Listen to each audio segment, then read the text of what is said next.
Before we begin, drop a comment below with your country and what time it is right now where you're watching. Whether it's sunrise in Nairobi, midnight in New York, afternoon in Canada, or evening in France, I want to know. Don't just sit back. Tell me where in the world you are. Now, let's dive into the story. Chapter 1, The Man in the Doorway. Naledi stood at the front of her second grade classroom, chalk dust coating her burgundy blaze when she saw him standing in the doorway. Mr. Sullivan. White hair like winter clouds, eyes so blue they looked like they held ocean storms. He wore a tan jacket with worn leather patches at the elbows and held his granddaughter Emory's hand like she was made of glass that might shatter if he let go. Naledi's breath caught in her throat because she knew that grip. That was the grip of someone who'd already lost everything once and refused to lose again. The morning light from the hallway windows made him look like a ghost stepping out of her past. And for 3 seconds, that felt like 3 years, Naledi forgot how to breathe. She'd spent 2 years teaching herself not to feel anything. 2 years building walls so high that loneliness couldn't climb them anymore. But something about the way this old white man looked at his granddaughter with desperate love cracked something inside Naledi's chest that she thought had turned to stone after Marcus left. The little girl, Emory, had caramel brown skin and wild curls that refused to be tamed by the purple headband barely holding them back. She wore a frozen backpack that was almost as big as she was and kept her eyes on the floor like she was afraid it might open up and swallow her whole. Naledi had seen that look before on kids who'd been through too much too soon, kids who learned early that the world wasn't safe and people didn't stay. Mr. Sullivan cleared his throat and the sound was rough, like gravel under tires. "Miss Thompson," he said, and his voice cracked on her name. "I'm Gerald Sullivan. This is my granddaughter, Emory. She'll be in your class starting today." He said it simple, but Naledi heard everything he didn't say underneath those words. She heard the funeral he probably just came from. She heard the social worker meetings. She heard the scared little girl waking up screaming in the middle of the night in a house that smelled different from home. Naledi walked toward them with slow steps because sudden movement scared traumatized children, and she'd learned that lesson the hard way in her 5 years teaching at Westridge Elementary. Her natural hair was pulled back in a puff, and she wore the silver hoops her grandmother gave her before she passed. She knelt down until she was eye level with Emory, and the little girl finally looked up. Those eyes, Jesus, those eyes looked like they'd seen death up close. "Hey, Emory," Naledi said, soft like a lullaby. "I'm Miss Thompson, but my students call me Miss T when we're having fun. You like art?" Emory nodded once. Barely, but it was something. Behind her, Gerald Sullivan's shoulders dropped like he'd been holding them up by pure will for weeks. Naledi stood up and extended her hand to him. When their hands touched, something electric shot through her palm straight to her heart. His hand was warm and rough and strong, and he held hers a second longer than necessary. Their eyes met, and in that moment, Naledi saw her own grief reflected back at her from this stranger's face. "She's been through a lot," Gerald said quietly, and his voice was thick with unshed tears. "Her mama, my daughter Rebecca, she passed 3 weeks ago. Car accident on Route 9. Drunk driver ran a red light." He said it clinical like a news report because that was the only way he could say it without falling apart. Naledi's heart cracked wider. She knew Route 9. She'd driven it 1,000 times. It was the same road where Marcus told her he was leaving, pulled over near the McDonald's, and said he couldn't do this anymore, couldn't do her anymore. Said she was too intense, too emotional, too much.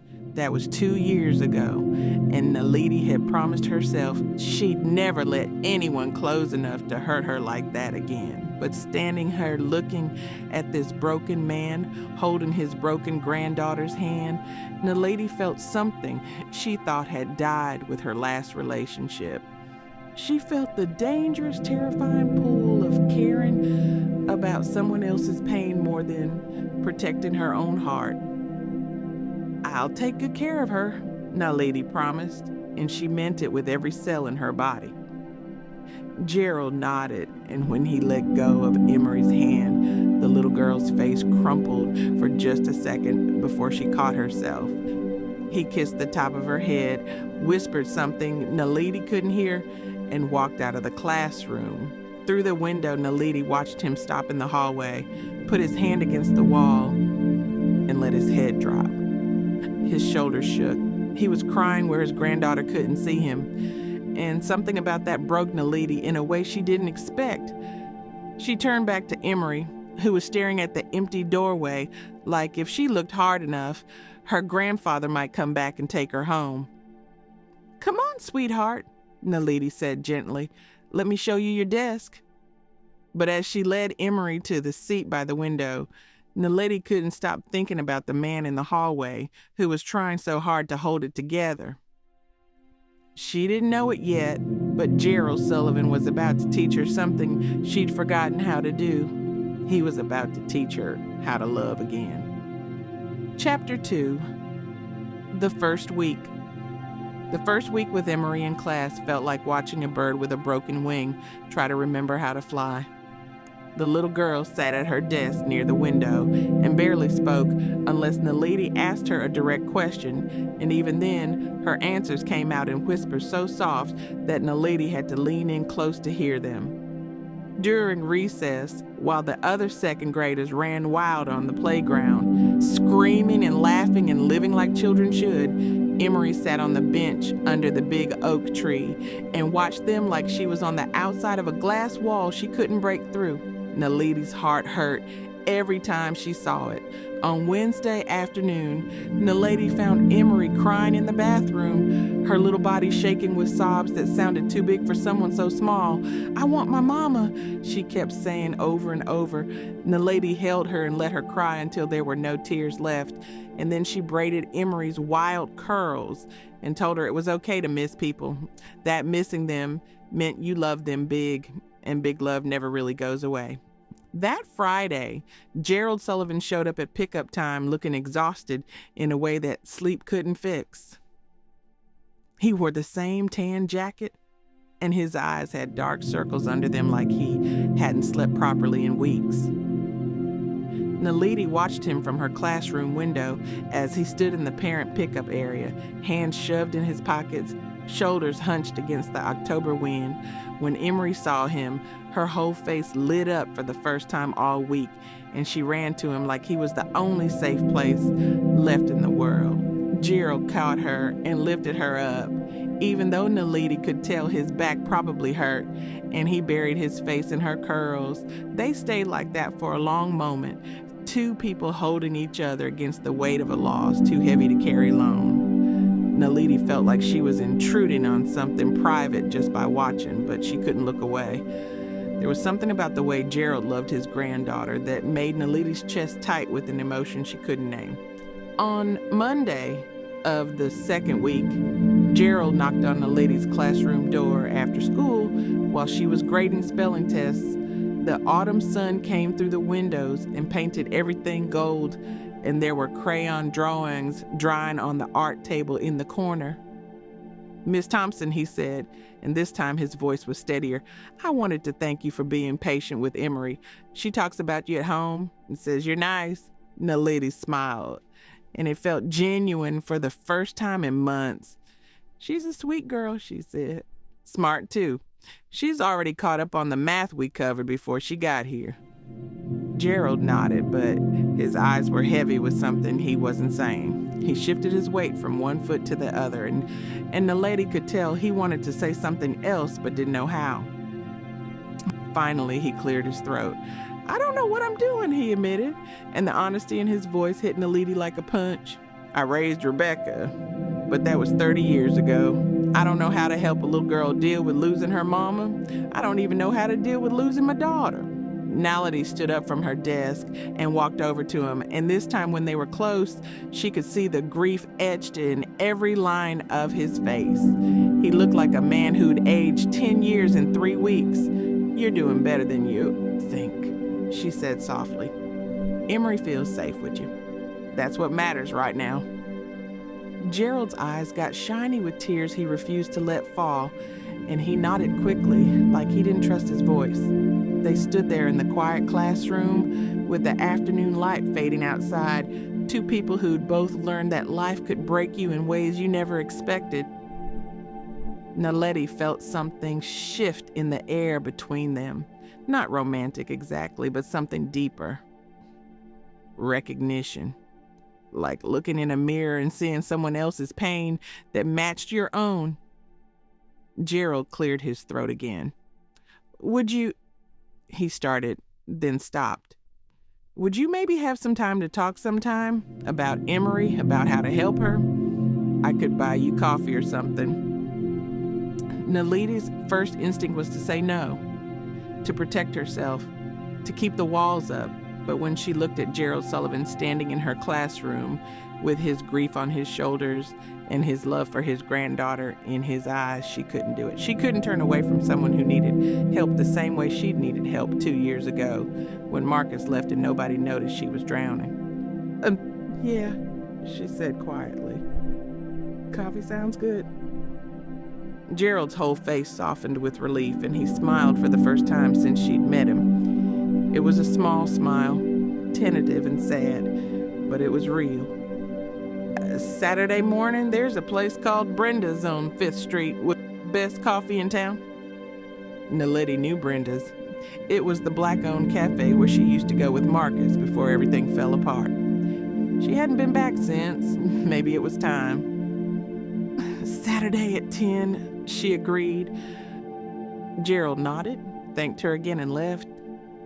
Through the window, Naledi watched him walk to his old blue Ford truck in the parking lot, and she wondered what the hell she'd just agreed to. Saturday morning came cold and gray, with clouds threatening rain.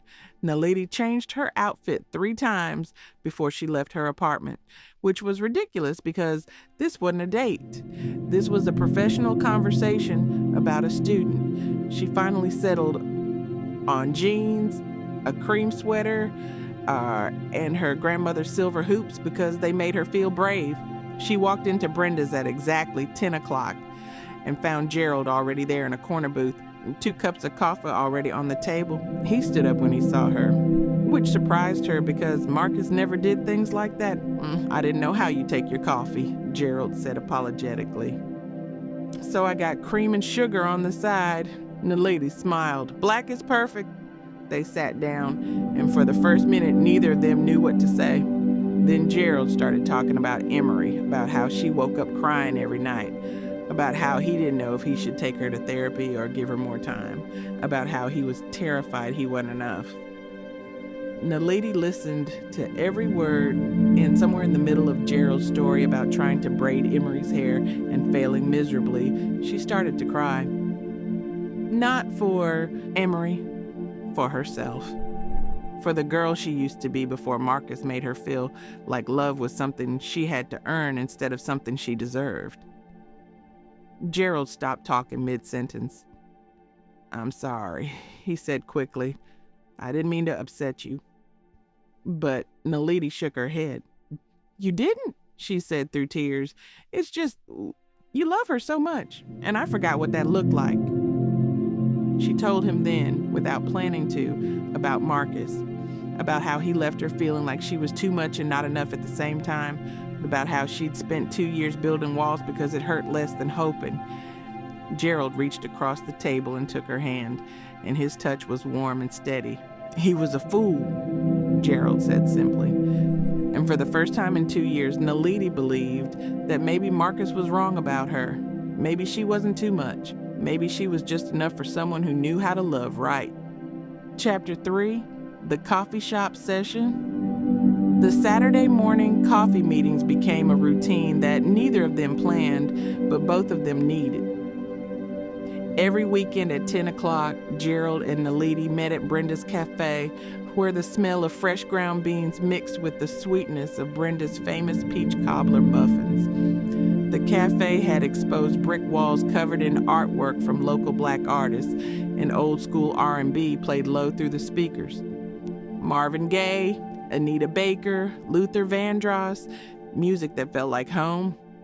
Gerald always got there first and always ordered 2 black coffees, and Naledi started to realize he was doing it because it made him feel useful, like he was taking care of someone the way he took care of Emory. They'd start talking about Emory's progress in school, about the picture she was drawing in art class that showed her mama as an angel with wings, about how she'd finally started playing with other kids at recess. But their conversations always drifted deeper into territories that had nothing to do with second grade. Gerald told Naledi about Rebecca, his daughter, how she'd been wild and beautiful and stubborn as hell, just like her mama before she passed from cancer 10 years ago. How Rebecca got pregnant at 19 with a man who disappeared the second he found out, and how Gerald raised both Rebecca and baby Emory in the same house where he'd buried his wife. He talked about the guilt he carried for not being able to protect Rebecca from the drunk driver on Route 9, even though Naledi told him 100 times that guilt was just love with nowhere to go. Gerald's voice would crack when he talked about his daughter, and sometimes he'd have to stop mid-sentence and stare at his coffee until he could breathe again. Naledi never rushed him. She understood that grief needed space and time and silence. She understood because she carried her own losses too. Even if they weren't the same, Naledi told Gerald about her childhood in West Baltimore, about growing up in a house where love came with conditions and her mama's. Disappointment felt like a physical weight. About how she became a teacher because she wanted to be the adult she needed when she was young. Someone who saw kids for who they were, not who they were supposed to be. She told him about Marcus, about how she'd given him 3 years of her life, and all he'd given her back was the belief that she wasn't worth staying for. Gerald listened like every word mattered, like her pain deserved to be witnessed and held and respected. "You know what your problem is?" he said one Saturday in late October while rain drummed against the cafe windows. "You're waiting for someone to choose you instead of realizing you're worth choosing." His words hit her chest like a hammer, and the lady had to look away because nobody had ever said anything like that to her before. By November, their coffee meeting stretched from 1 hour to 2, then 3. Brenda, the cafe owner, a 60-something black woman with silver locks and eyes that missed nothing, started giving them knowing looks and free refills. One Saturday, she slid into their booth uninvited, folded her arms, and said, "Y'all know this looks like a date, right?"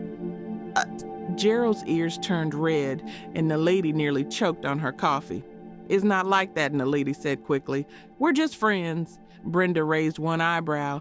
"Baby, I've been running this cafe for 20 years. I know what just friends looks like, and this ain't it." She stood up, patted Gerald's shoulder, and walked away laughing. After she left, Gerald and Naledi sat in awkward silence for 30 seconds before they both started laughing too. But underneath the laughter, something had shifted. A question neither of them wanted to ask out loud. What if Brenda was right? The truth was, Naledi had started looking forward to Saturdays in a way that scared her.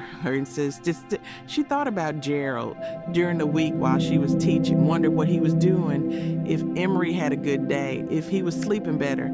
She'd catch herself smiling at nothing while grading papers because she remembered something funny he said about trying to cook dinner and burning the chicken so bad the smoke alarm went off.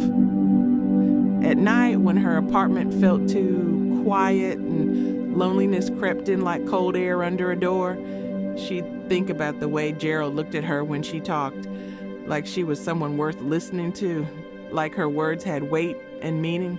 It had been so long since anyone looked at her like that. Marcus used to check his phone while she talked. Gerald put his phone face down on the table and gave her his full attention like she was the most interesting person in the world. That kind of attention was dangerous because it made Naledi want things she'd promised herself she wouldn't want anymore.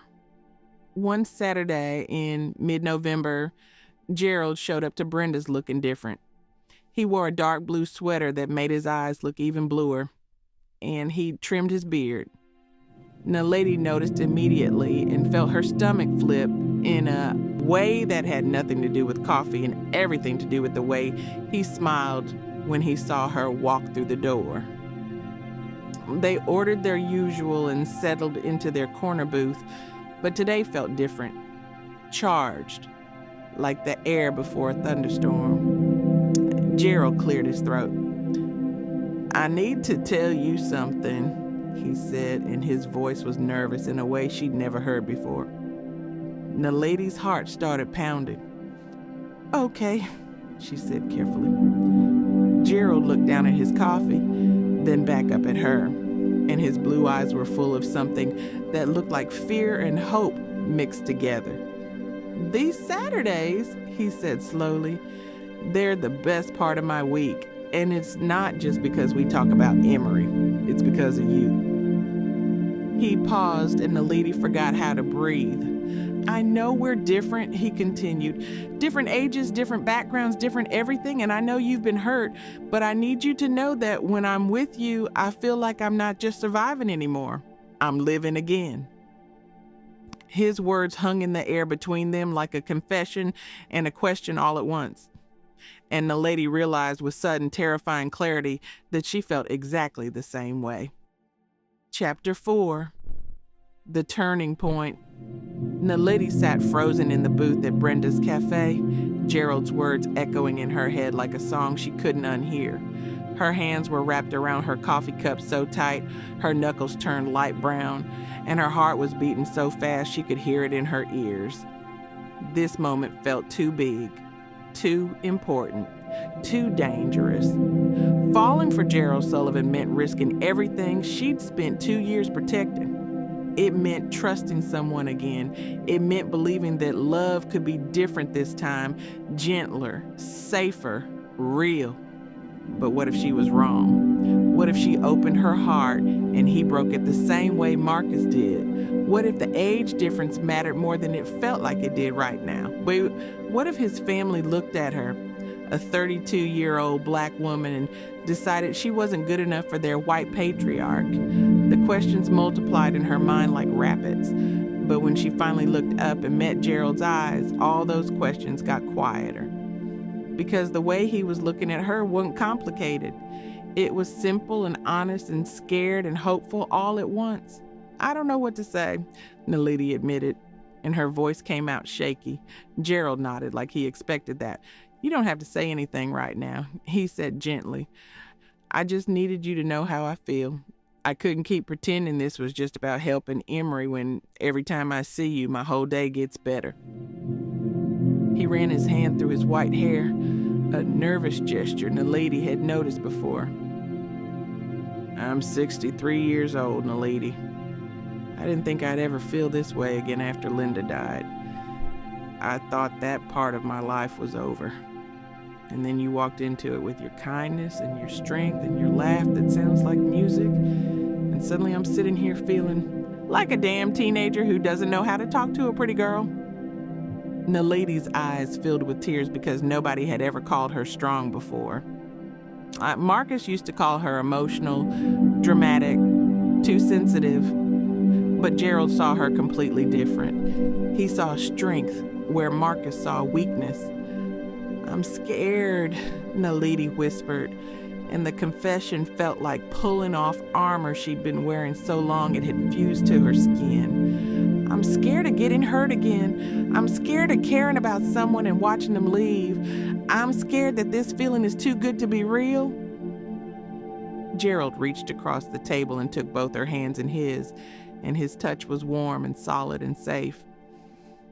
"I'm scared too," he said quietly. "Scared that I'm too old for you.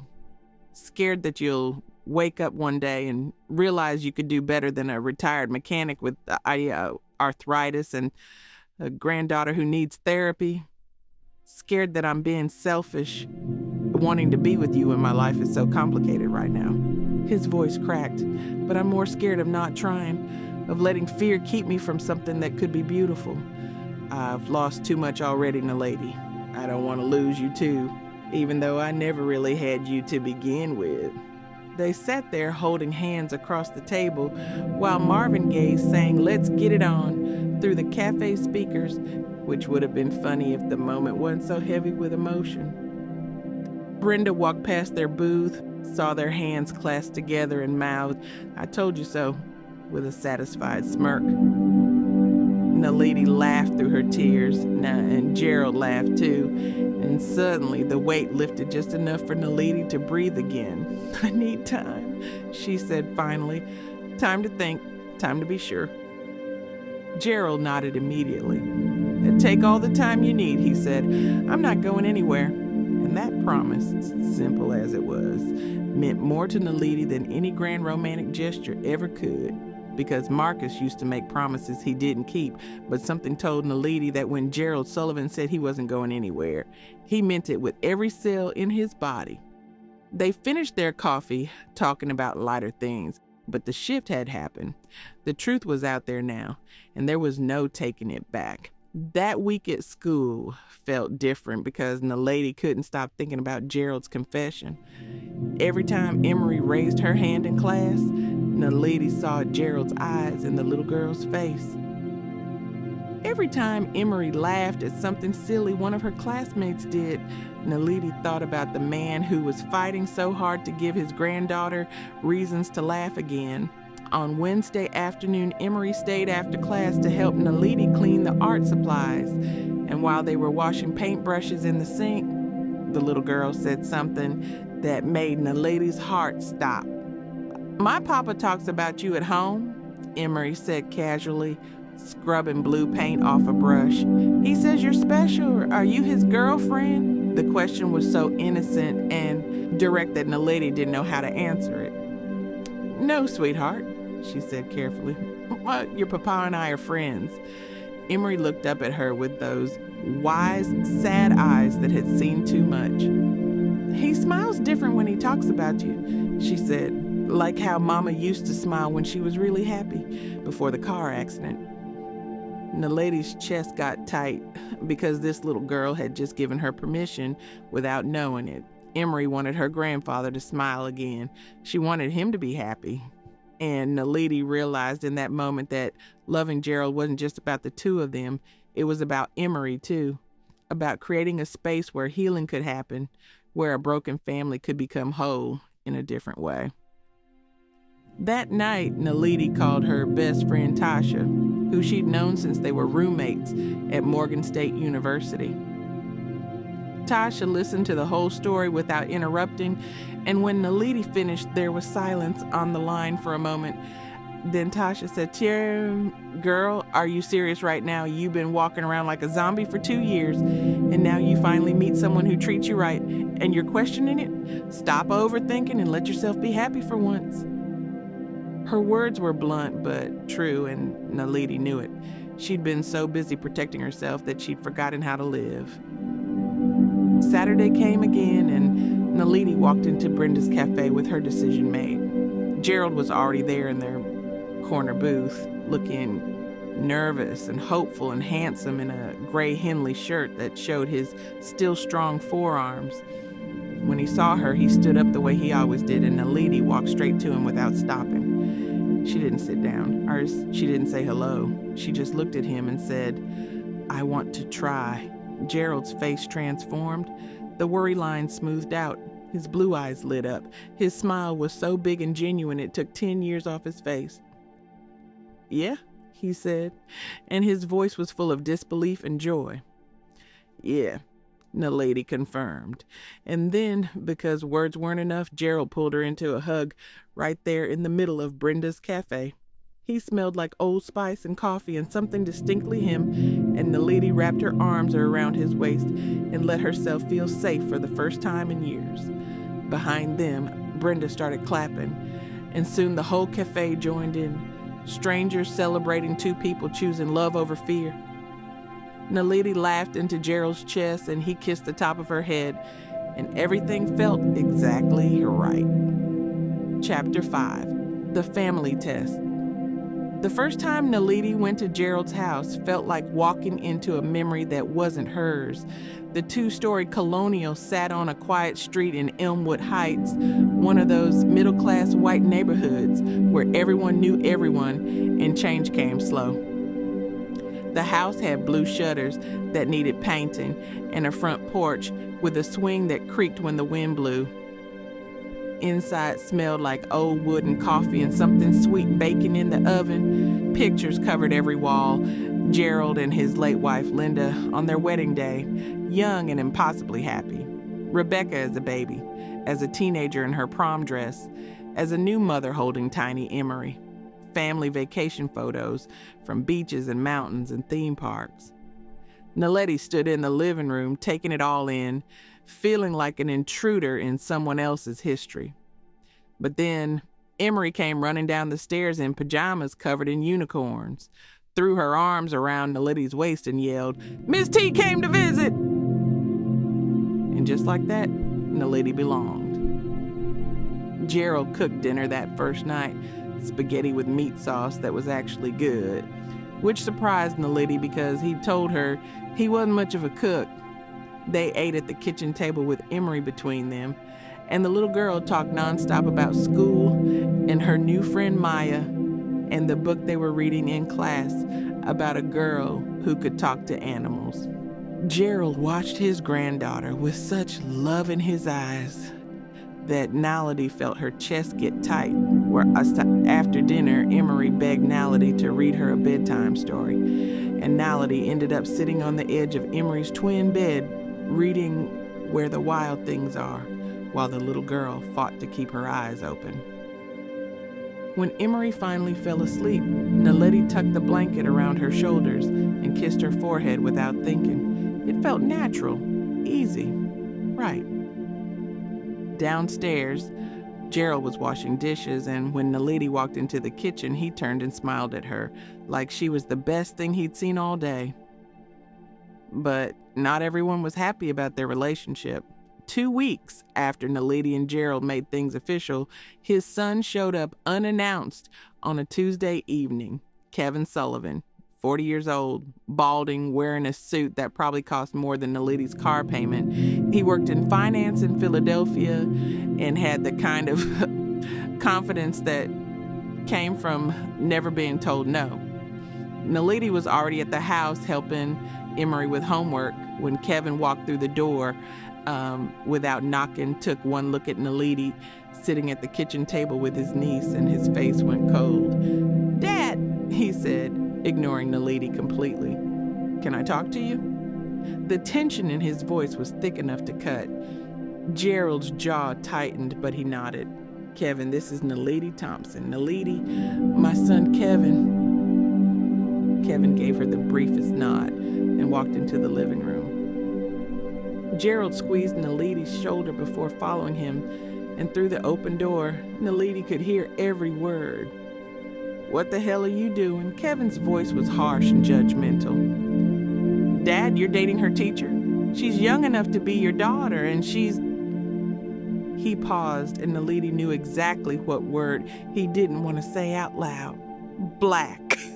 That's what he meant. Gerald's voice came back sharp as a knife. "Watch your mouth in my house, Kevin. Naledi is a wonderful woman who's been there for Emory when we needed help. She's kind and smart and treats your niece like she matters. And what she is none of your damn business." Kevin laughed, but there was no humor in it. "Come on, Dad, you think this is real? She's probably after your money, or maybe she's just..." But he didn't get to finish because Gerald cut him off. "Get out," he said, and his voice was ice. "Get out of my house, and don't come back until you can treat Naledi with respect." There was silence, then footsteps, then the front door slamming so hard the windows rattled. Gerald came back to the kitchen looking older than he had 10 minutes ago. His hands were shaking, and Naledi could see the hurt in his eyes, even though he tried to hide it. Emory had gone to her room to play, thank God, so she didn't hear the argument. "I'm sorry," Gerald said quietly, sitting down heavily in the chair next to Naledi. "I'm so sorry you had to hear that." But Naledi shook her head. "I knew this would happen." she said, and she was surprised by how calm she sounded, even though inside she was screaming. I knew people would judge us. I just didn't think it would be your own son. Gerald reached for her hand. Kevin doesn't speak for me, he said firmly, and he sure as hell doesn't get to decide who I love. The word hung between them, love. He'd said it so casually, like it was a fact instead of a confession. Naledi's heart started racing.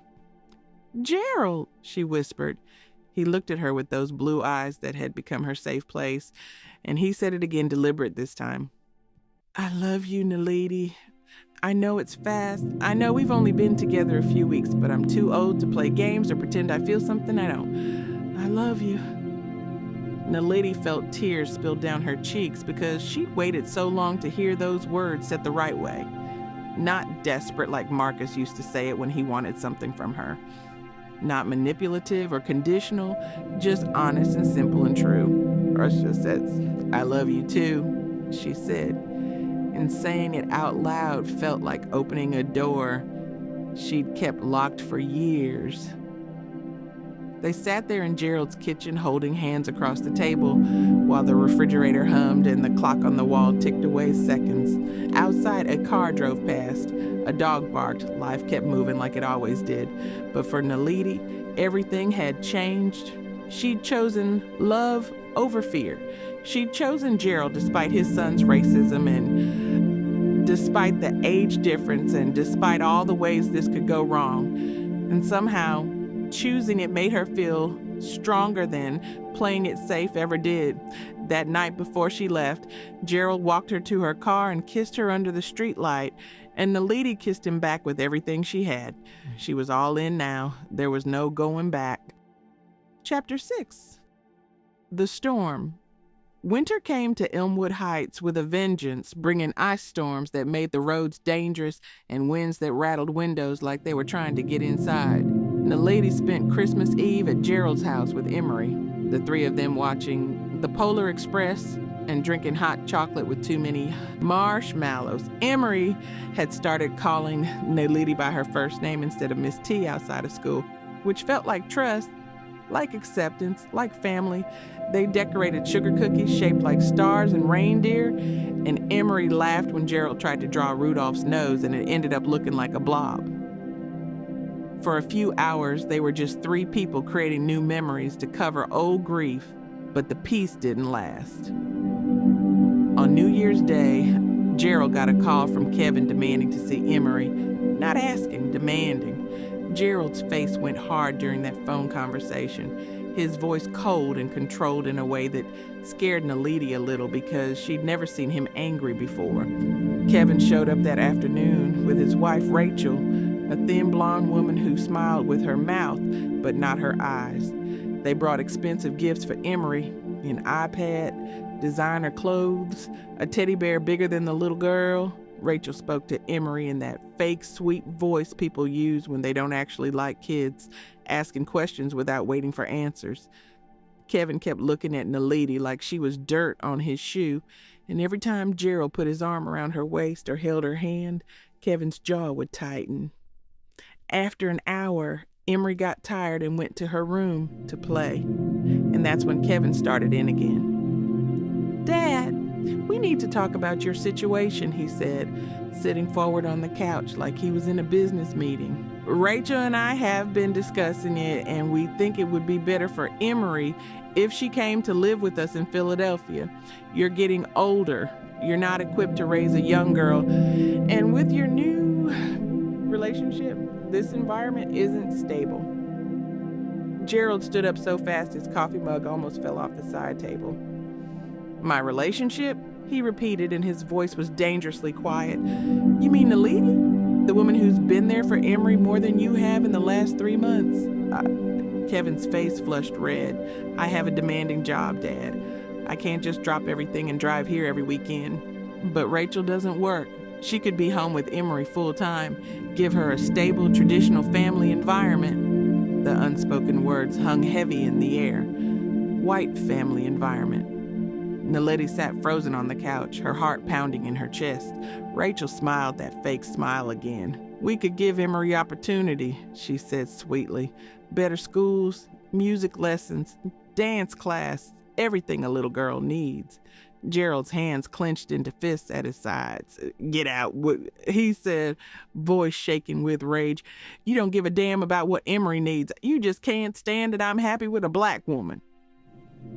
The words exploded into the room like grenades.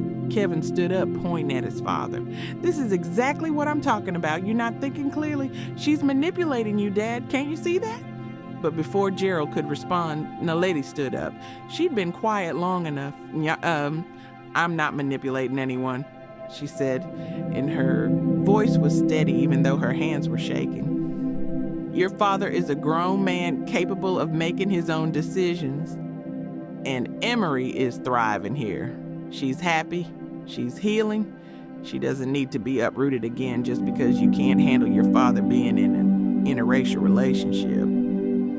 Kevin turned to her, and the hate in his eyes made Naledi take a step back. You need to stay out of family business, he hissed. You're just a teacher who got lucky. Don't think for a second you're part of this family.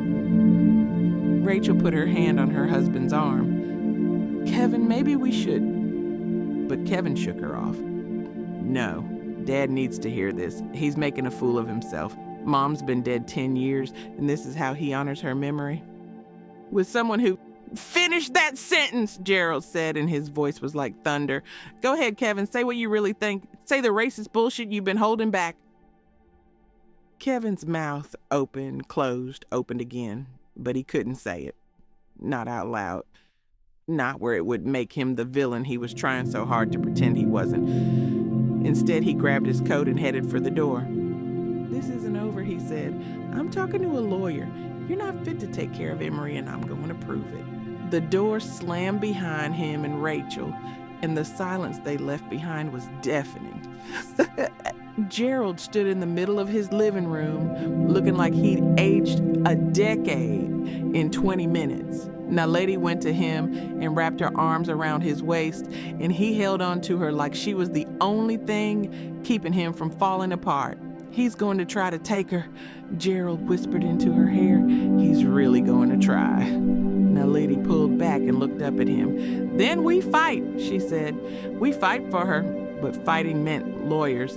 And lawyers cost money Gerald didn't have a lot of. He'd been a mechanic his whole life, retired now on a fixed income, and Rebecca hadn't left any life insurance. The house was paid off, but there wasn't extra cash for legal battles. Naledi lay awake that night in her own apartment, staring at the ceiling, thinking about Emory's face when she laughed. Thinking about how much progress the little girl had made, thinking about what would happen if Kevin won and Emory got ripped away from the only stable home she had left. The thought made Naledi physically ill. She couldn't let that happen. She wouldn't. The next morning, Naledi called her bank and checked her savings account.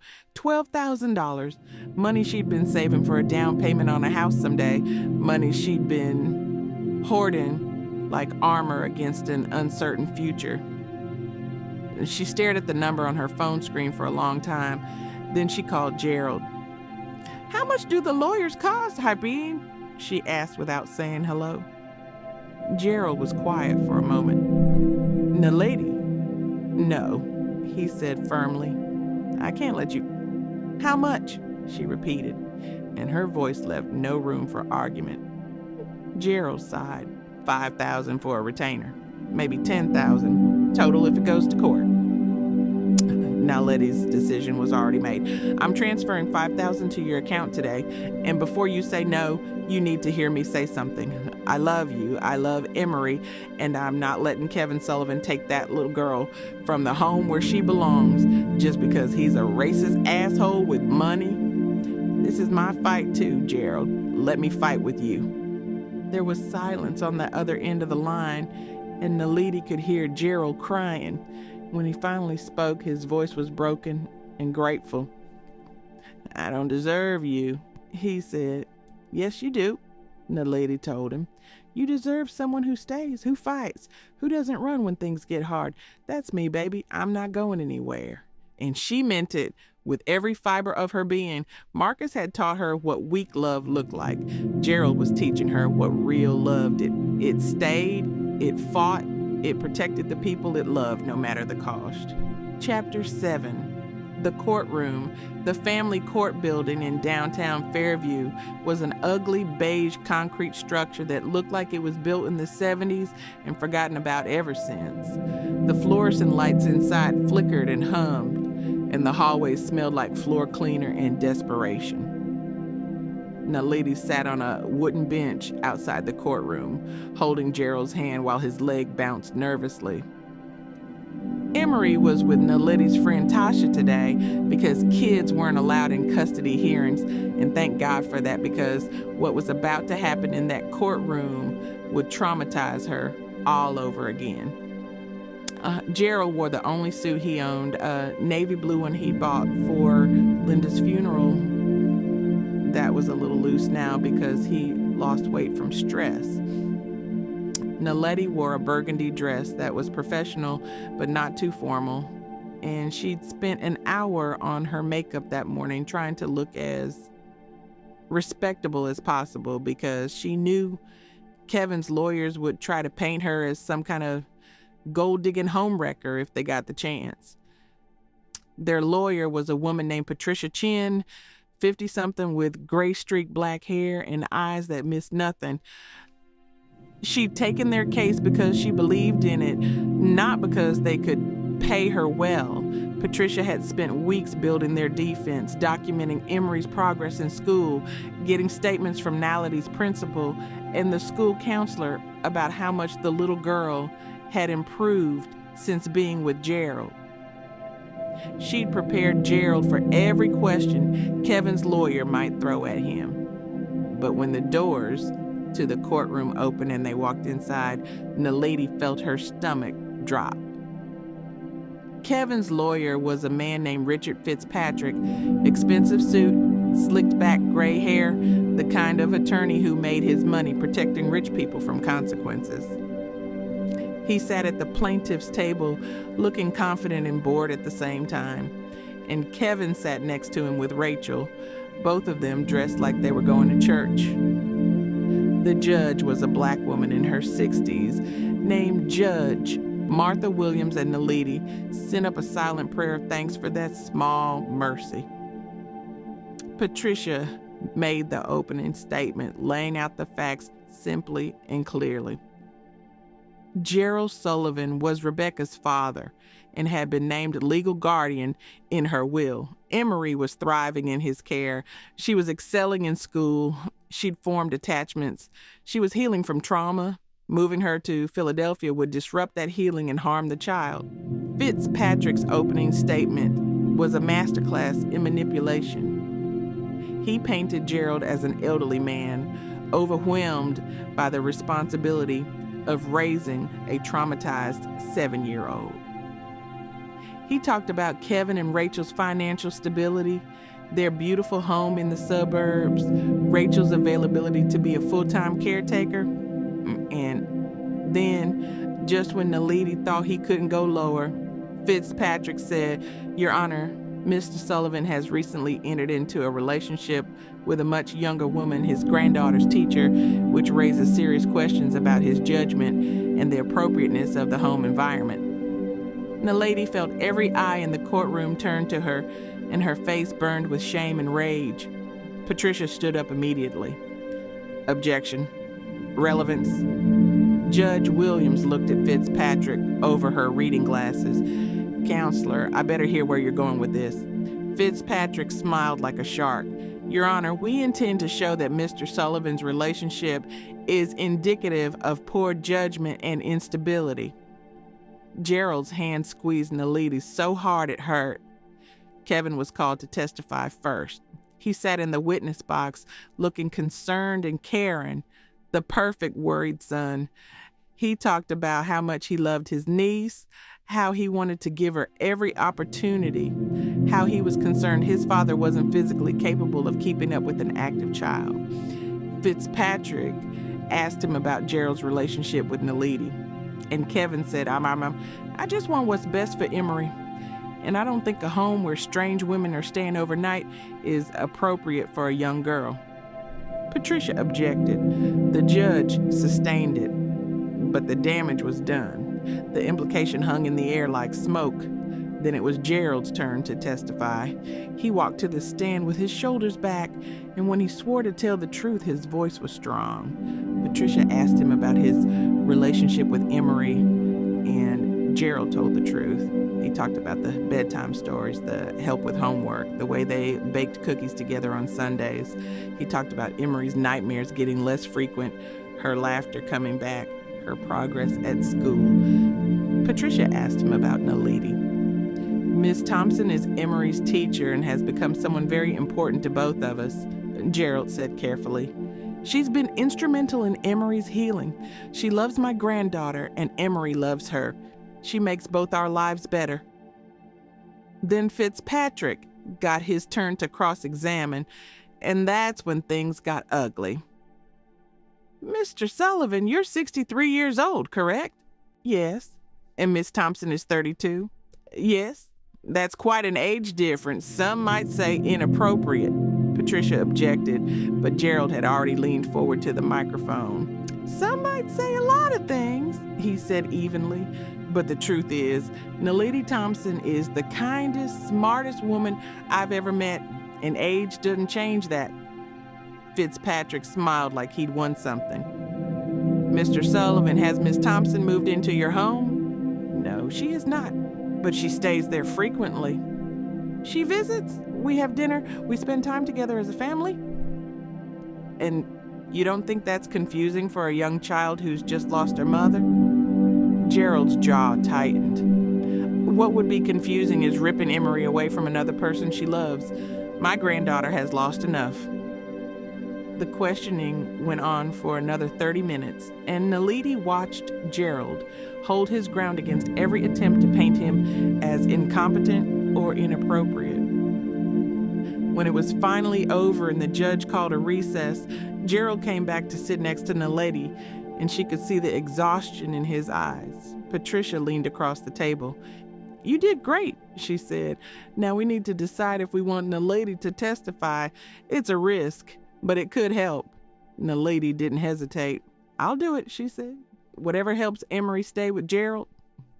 Patricia nodded slowly. All right, but prepare yourself. Fitzpatrick is going to come after you hard.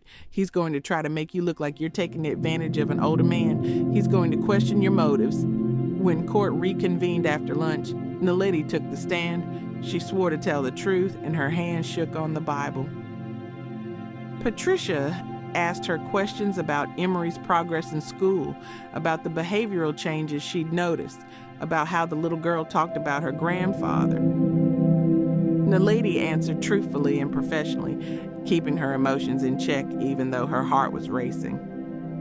Then Fitzpatrick stood up, and Naledi braced herself. Miss Thompson, how long have you known Mr. Sullivan? 4 months. And you're in a romantic relationship with him? Yes. Isn't it true that you initiated this relationship, that you pursued an older, vulnerable man who was grieving his daughter? Naledi felt anger flash hot through her chest. That's not true, she said firmly. Our relationship developed naturally from mutual respect and shared concern for Emory.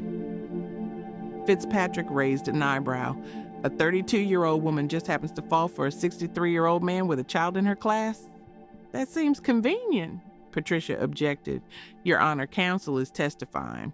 Judge Williams nodded. Sustained, Mr. Fitzpatrick, ask a question or move on. But Naledi didn't wait. She looked directly at the lawyer and said, I love Gerald Sullivan and I love Emory. Nothing about that is convenient. It's complicated and hard and beautiful. And if loving them makes me look bad in your eyes, then I guess I look bad. But I know the truth. The courtroom was silent. Judge Williams looked at Naledi for a long moment, and something in her expression softened. Chapter 8. The verdict. The wait for Judge Williams' decision felt like drowning in slow motion. Court was adjourned for the day with the promise of a ruling by the end of the week. which meant 3 days of hell where Gerald couldn't eat or sleep, and Naledi tried to hold it together for Emory's sake. At school, she taught her second graders with a smile on her face, while inside she was screaming. Emory seemed to sense something was wrong, even though they kept the details from her. The little girl was quieter than usual, drawing pictures during free time of houses with stick figures inside. When Naledi looked closer, she saw herself in those pictures too, standing between Gerald and Emory, holding their hands. It broke her heart and gave her hope at the same time. On Wednesday night, Gerald showed up at Naledi's apartment at 11 o'clock looking like he'd been crying. She opened the door in her pajamas, and he just stood there in the hallway with his hands in his pockets and his eyes red. "I can't do this without you," he said, voice raw and broken. "If she rules against me, if they take Emory away, I don't know how I'll survive it." Naledi pulled him inside and wrapped her arms around him, and Gerald collapsed against her, his whole body shaking with sobs he'd been holding in for days. She held him on her couch while he cried into her shoulder, and she cried with him because there were no words big enough for what they were both feeling. After a while, Gerald pulled back and wiped his face with the back of his hand. "I'm sorry," he muttered. "You shouldn't have to see me like this." But Naledi shook her head and cupped his face in her hands. "This is love, Gerald. The real kind. The kind that shows up when things are terrible. You held me when I cried about Marcus. Let me hold you now." They stayed up all night talking about everything and nothing, making plans for the future like the verdict would go their way, because hope was the only thing keeping either of them sane. Friday came cold and gray with rain that felt appropriate for the occasion. They met Patricia outside the courthouse at 9 in the morning, and she looked exhausted but determined. Inside, the courtroom felt even more oppressive than before. Kevin and Rachel sat at their table looking confident, and Fitzpatrick shuffled papers like he'd already won. Judge Williams entered and everyone stood. When they sat back down, Naledi reached for Gerald's hand under the table, and he held on like she was the only thing anchoring him to earth. Judge Williams looked down at the papers in front of her, then looked up at everyone in the courtroom. "I've reviewed all the evidence, testimony, and documentation submitted in this case," she began, her voice clear and authoritative, "and I've given this matter serious consideration because the welfare of a child is never something to take lightly." She paused, and Naledi felt like she might throw up from anxiety. Mr. Kevin Sullivan has made several compelling arguments about resources and stability. However, the law in Pennsylvania is clear. When a parent designates a guardian in their will, that designation is given significant weight unless there is clear evidence of unfitness or endangerment. Judge Williams looked directly at Kevin, and her expression was hard. "The court finds no such evidence here. Gerald Sullivan has provided a stable, loving home for Emory. The testimony from Emory's teacher, school counselor, and therapist all indicate that the child is thriving in his care. Her grades have improved, her emotional state has stabilized, she has formed healthy attachments." The judge shifted her gaze to Gerald.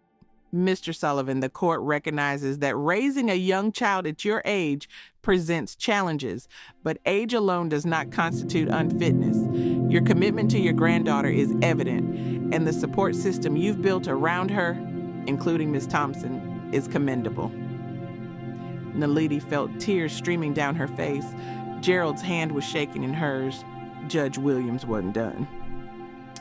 "As for the concerns raised about Mr. Sullivan's relationship with Ms. Thompson, the court finds those arguments to be without merit. Two consenting adults in a relationship does not create an unsafe environment for a child unless there is evidence of abuse or neglect. No such evidence has been presented."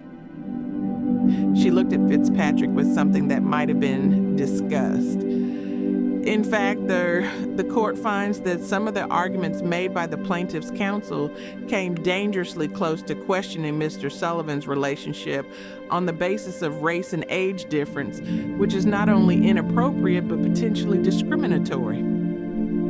Kevin's face went white. Fitzpatrick looked down at his papers. Judge Williams picked up her gavel. The petition to change custody is denied. Emory Sullivan will remain in the care of her grandfather, Gerald Sullivan. This court is adjourned. The gavel came down with a crack that echoed through the courtroom like a gunshot. For a second, nobody moved. Then Patricia turned to them with a huge smile. "You won," she said. Gerald made a sound that was half laugh, half sob, and pulled Naledi into his arms right there in the courtroom. Behind them, Kevin stood up so fast his chair fell over. "This is bullshit," he said loudly. Judge Williams, who was gathering her papers, stopped and looked at him. "Mr. Sullivan, you have 10 seconds to control yourself or I will hold you in contempt of court." Kevin's mouth snapped shut, but the hate in his eyes was murderous. Outside the courthouse in the rain, Gerald kissed Naledi like she was oxygen, and he'd been drowning. Patricia stood nearby with her umbrella, smiling and giving them privacy. When they finally pulled apart, Gerald was laughing and crying at the same time. "We did it," he kept saying. "We actually did it." Naledi nodded, too emotional to speak. They'd won. Emory was safe. Their family was staying together. Patricia came over and squeezed both their hands. "Congratulations," she said warmly, "but I need to tell you something. Kevin can appeal this decision. He probably will, so stay vigilant. Document everything. Keep doing exactly what you've been doing. Show that Emory continues to thrive." Gerald's smile faded a little, but he nodded. "We will. Thank you, Patricia, for everything." The lawyer waved him off. "Just take care of that little girl. That's all the thanks I need." She walked away, and Gerald and Naledi stood in the rain for a moment, just holding each other. They'd won the battle, but the war wasn't over. Kevin Sullivan wasn't the type of man to accept defeat gracefully. That afternoon, they picked up Emory from Tasha's house and took her out for ice cream, even though it was raining and 40 degrees outside. They didn't tell her about the court case yet. That conversation needed to happen carefully and at the right time. But Emory seemed lighter somehow, like kids always know when the adults around them relax. She got chocolate chip ice cream and told them about the fort she and Tasha's daughter built in the living room. Gerald listened like it was the most interesting story he'd ever heard, and Naledi watched both of them with a full heart. That night after Emory went to bed, Gerald and Naledi sat on his porch swing, wrapped in a blanket, while rain drummed on the roof. "Thank you," Gerald said quietly, "for everything, for fighting with me, for loving us." Naledi leaned her head on his shoulder. "You don't have to thank me for love," she said. "Love isn't something you earn or deserve or have to repay. It's just something you give because you can't help it." Gerald kissed the top of her head. "When did you get so wise?" Naledi smiled. "When you taught me what real love looks like." Chapter 9.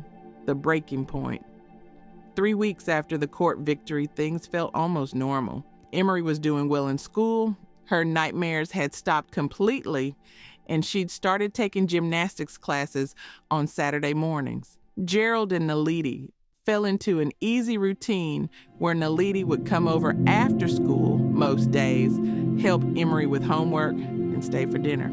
They hadn't moved in together yet because they wanted to take things slow for Emory's sake, but it felt inevitable. They were building something together, a family that looked different than traditional, but felt more real than anything Naledi had experienced before. Gerald had even started teaching Naledi how to fix cars in his garage on Sunday afternoons, and she was shockingly good at it. Marcus never would have taught her anything practical. He'd like keeping her dependent on him, but Gerald wanted her to be capable and strong. He wanted her to be herself, just better. That's what real love did. It made you more of who you already were. But the peace shattered on a Tuesday afternoon in late February. Naledi was in her classroom after school, grading math tests when her principal, Mrs. Henderson, knocked on the door. The expression on the older woman's face made Naledi's stomach drop. "Naledi, I need to speak with you," she said quietly, and her tone was careful in a way that meant bad news was coming. They sat down at Naledi's desk, and Mrs. Henderson pulled out a manila folder. "I received a formal complaint yesterday from Kevin Sullivan," she said, and Naledi felt her blood turn to ice. "He's alleging that your relationship with Gerald Sullivan represents a conflict of interest and inappropriate conduct. He's claiming that you've been showing favoritism to Emory in class and that your relationship with her grandfather began while she was your student, which could be construed as a violation of professional boundaries." Naledi's mouth went dry.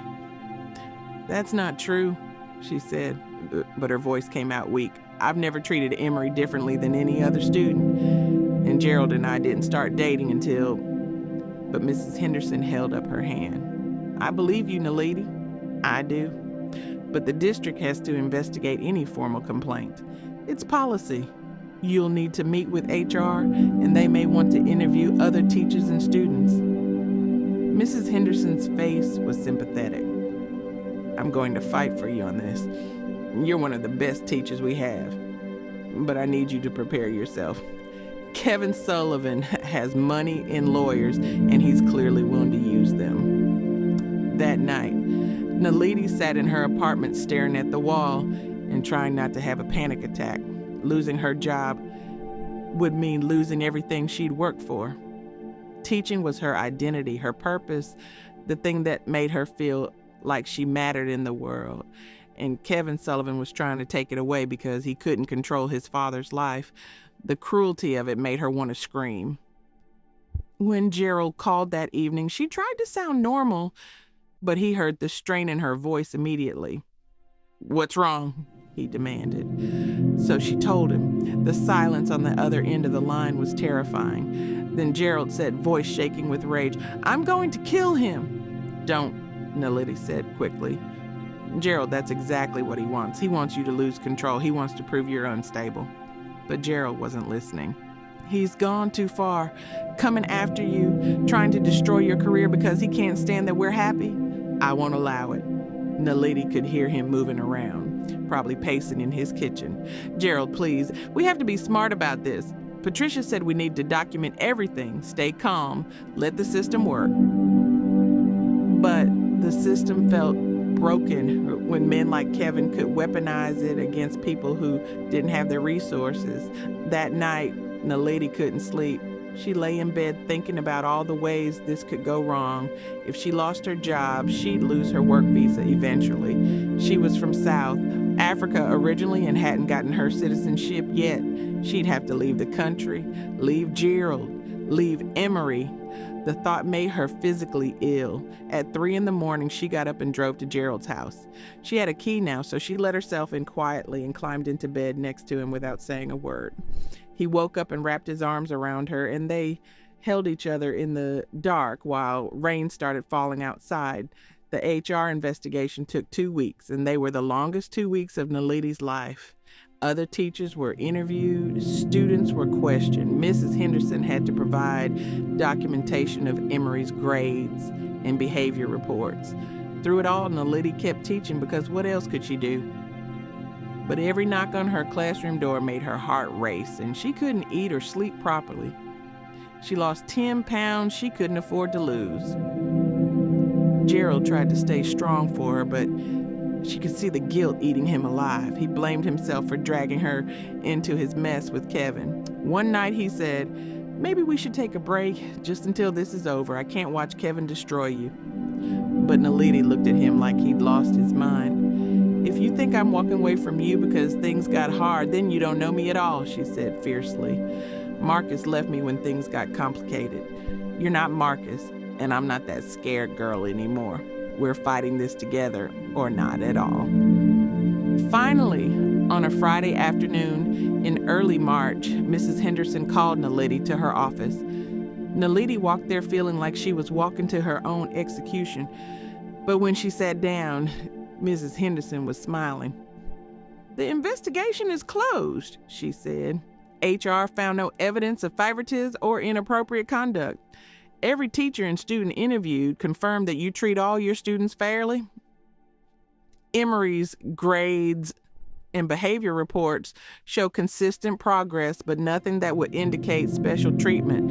And the timeline of your relationship with Gerald Sullivan doesn't violate any district policies since it began outside of school hours and after appropriate professional boundaries were established. Naledi started crying right there in her principal's office. Mrs. Henderson came around her desk and hugged her.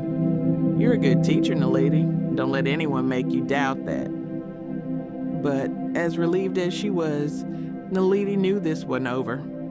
Kevin had tried to destroy her career and failed. He wasn't going to stop. Men like him never did. They just got more creative with their cruelty. That weekend, things came to a head. Gerald and Naledi had taken Emory to the park when Kevin showed up unannounced. He walked straight toward them across the playground, and the look on his face was pure hate. Gerald stood up immediately, putting himself between Kevin and Emory. "Leave," Gerald said, voice low and dangerous. "You have no right to be here." But Kevin ignored him and looked at Naledi. "You think you won?" he said, and his smile was cold. "You think because HR cleared you that this is over? I'm appealing the custody decision. I'm going to keep fighting until Emory is away from this toxic situation. And I'm going to make sure everyone knows what you really are, a gold digger who preys on grieving old men." Something inside Naledi snapped. She stepped forward and her voice was ice. "I'm done being afraid of you. You're a racist, miserable man who can't stand that your father found happiness with someone who doesn't look like your dead mother. You don't care about Emory, you care about control, and you're going to lose. Because love is stronger than hate every single time."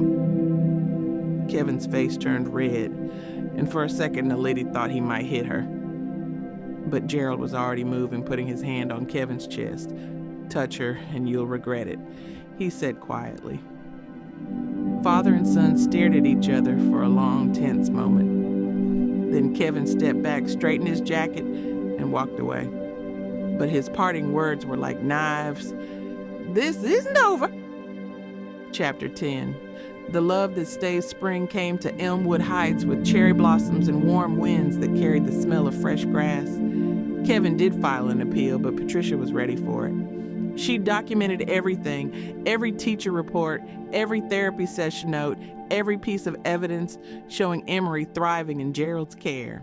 The appeal hearing was shorter and less dramatic than the first trial because Judge Williams's original ruling had been so thorough and well-reasoned. The appeals judge took 15 minutes to read through the case file, looked at Kevin's lawyer, and said, "The lower court's decision was sound and is hereby upheld. This appeal is denied. Mr. Kevin Sullivan, the court strongly advises you to cease this litigation and focus on building a healthy relationship with your niece within the custody arrangement already established."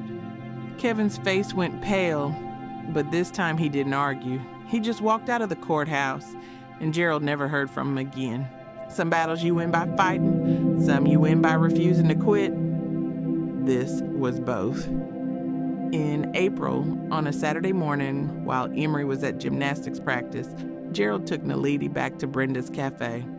They sat in their usual corner booth, and Brenda brought them coffee without being asked, giving Naledi a wink that made her suspicious.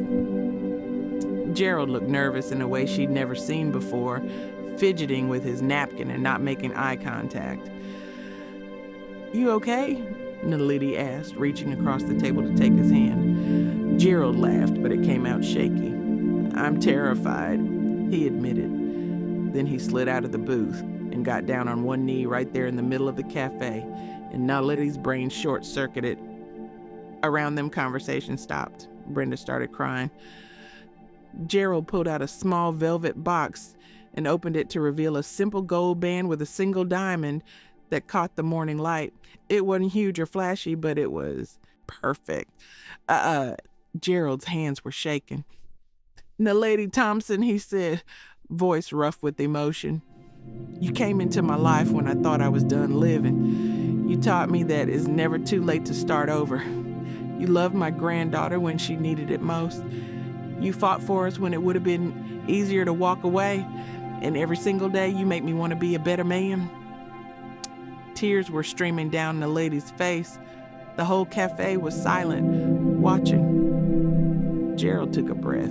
I know I'm older than you. I know our life won't be easy.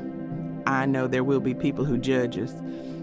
But I also know that I love you more than I've ever loved anyone, and I want to spend whatever time I have left on this earth making you as happy as you've made me. Will you marry me? Naledi couldn't speak for a moment because her throat was too tight with emotion. This man, this beautiful, broken, brave man who'd lost so much and still chose to love again, who'd fought his own son to protect what they were building, who looked at her like she hung the moon, even on days when she felt ordinary and small. Yes, she finally managed to say, and the word came out as a sob. Yes, 1,000 times, yes. Gerald slid the ring onto her finger, and it fit perfectly like it was always meant to be there. He stood up and pulled her into his arms, and they kissed while the whole cafe erupted in applause. Brenda was full-on crying now, and someone in the back started playing At Last by Etta James on the jukebox. It was the most perfect moment of Naledi's life. When they finally pulled apart, Gerald cupped her face in his hands and said, "Thank you for teaching me to love again." But Naledi shook her head. "You taught me," she said. "You taught me what love is supposed to look like. Patient, steady, brave, real." They were both right. They got married in June in Gerald's backyard under the oak tree where Emory used to sit alone during recess. It was a small ceremony. Just Tasha, Patricia, Brenda, Mrs. Henderson, a few of Gerald's old mechanic friends, and Emory in a lavender flower girl dress that made her look like a princess. Naledi wore a simple white dress from Target because expensive weddings were stupid when they had better things to spend money on. Gerald wore his navy suit and cried through the entire ceremony. Emory stood between them during the vows, holding both their hands, and when the officiant said, "You may kiss your bride," Emory yelled, "Oh, gross!"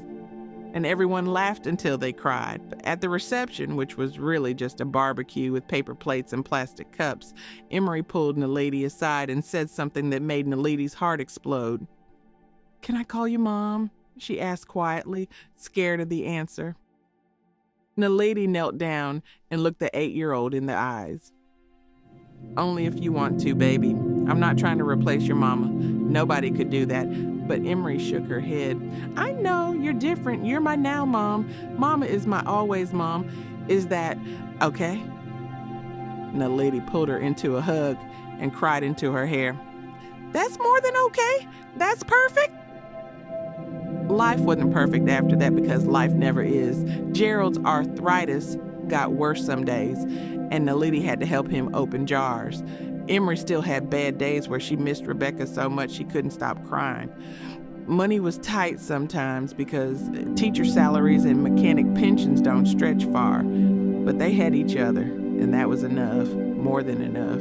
Naledi would come home from school to find Gerald and Emory doing homework together at the kitchen table, and her heart would feel so full she thought it might burst. On Saturdays, they still went to Brenda's cafe for coffee and hot chocolate. The three of them squeezed into their corner booth while Brenda brought them free muffins and called them her favorite family. Emory excelled in school, making the honor roll and joining the art club. She still drew pictures of angels sometimes, but now she drew pictures of houses with 4 people instead of 3. Herself, Gerald, Naledi, and the mama angel watching over them all from the sky.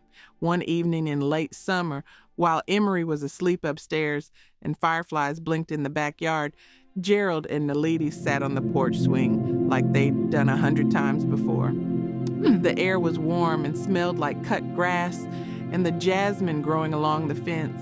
Naledi's head was on Gerald's shoulder and his arm was around her waist, and everything felt right with the world. "Do you ever regret it?" Gerald asked quietly. "Choosing this life? Choosing me?" Naledi lifted her head and looked at him like he was crazy. "Not for one single second," she said firmly. You and Emory are the best thing that ever happened to me. You taught me what I was worth. You taught me that love doesn't have to hurt to be real. You taught me to be brave enough to stay when I was scared. Gerald kissed her forehead. You taught me that it's never too late to start over, he said. That broken things can be made whole again.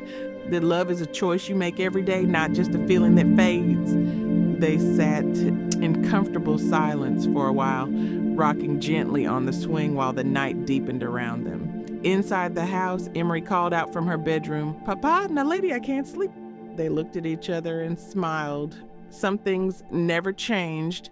They went upstairs together, and Naledi crawled into bed on one side of Emory while Gerald got in on the other. The three of them squeezed into the twin bed that was way too small for all of them, but nobody cared. Naledi read, "Where the wild things are," for the 1,000th time, while Emory's eyes got heavy. Gerald watched his granddaughter and his wife with an expression of pure contentment. When Emory finally fell asleep, Naledi carefully climbed out of bed, but Gerald stayed for a while longer, just looking at the little girl who'd given him a reason to keep going after Rebecca died. Downstairs, Naledi stood in the kitchen drinking a glass of water and looking at the pictures covering the refrigerator. Emory's art projects, photos from their wedding, a drawing the little girl made that said "My family" with 3 stick figures holding hands. This was her life now. Not perfect, but real. Not easy, but worth it. Built on a foundation of loss and healing and choosing each other every single day. Gerald came downstairs and wrapped his arms around her from behind, and Naledi leaned back against him, feeling safe and loved and home. "Thank you," she whispered, "for teaching me to love again." Gerald kissed her neck. "Thank you," he whispered back, "for teaching me that happy endings are still possible, even after everything falls apart." They stayed like that for a long time. Two people who'd been broken by life and put back together by love. Outside, the fireflies kept dancing. Inside, a little girl slept peacefully, dreaming of angels and families and tomorrow. And in the kitchen, two souls who'd found each other against all odds, held tight and refused to let go, because real love, the kind that stays, the kind that fights, the kind that heals, doesn't come easy, but it's always, always worth it. Always.